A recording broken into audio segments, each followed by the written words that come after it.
রাধে রাধে সবাইকে আমার চ্যানেলের নতুন আরেকটি ভিডিওতে তোমাদেরকে জানাই অনেক ভালোবাসা। আজ আমার ঠাকুর ঘরের রুম ট্যুরটা তোমাদের সাথে শেয়ার করব। তো এই হচ্ছে আমার ঠাকুর ঘর, আর প্রথমেই সিলিংটা দিয়ে শুরু করছি। এটা হচ্ছে সিলিং। তো আমার ঠাকুর ঘরটা খুবই ছোট, তো উপরে এরকম ছোট্ট করে একটা ফল সিলিং করা। তো সেই লাইটগুলো তোমাদেরকে দাঁড়াও সুইচটা অফ করে নিই। তো এবার দেখো কত সুন্দর লাগছে।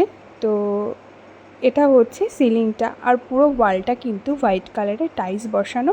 আর এখানে আমার ছোট্ট সিংহাসন, পাশে ভোলানাথ, আমার গোপাল সোনা, মা লক্ষ্মী সবই রয়েছে। ঠাকুর ঘরে একটা ছোট্ট করে বেসিন করে নিয়েছি, যেহেতু স্পেসটা কম তো বেসিনটাও করে নিয়েছি, যাতে টুকটাক বাসন টাসনগুলো এখান থেকে ইজিলি আমি ধুতে পারি। আর চারি সাইডটা দেখো হোয়াইট কালারের। ইচ্ছে ছিল ঠাকুরঘরটা ফুল হোয়াইট হবে, তো সেইভাবেই করা আর কি। আমার হোয়াইটই ভালো লাগে ঠাকুরঘর। আর এই হচ্ছে ফুল লুকটা। আর এপাশে হচ্ছে গোপাল সোনাদের খাট, দোলনা, ফল এগুলো সব রাখা। তো জায়গাটা একটু অগোছালো আছে, কারণ কিছুদিন আগে না বাড়িতে কালী পুজো গেছে, তো সেই জন্য এখনও প্রপার গোছানো হয়নি। ইচ্ছা আছে জন্মাষ্টমীর আগে আগে নতুন করে আবার একটু ডেকোরেশন করব। আর এটা হচ্ছে যাবতীয় ঘি, মধু, তুলসী পাতা, ধূপ এগুলো রাখা, যা যা লাগে আর কি, নিত্য প্রয়োজনীয় হাতের কাছে থাকলে সুবিধা হয় নিতে। তো এই হচ্ছে।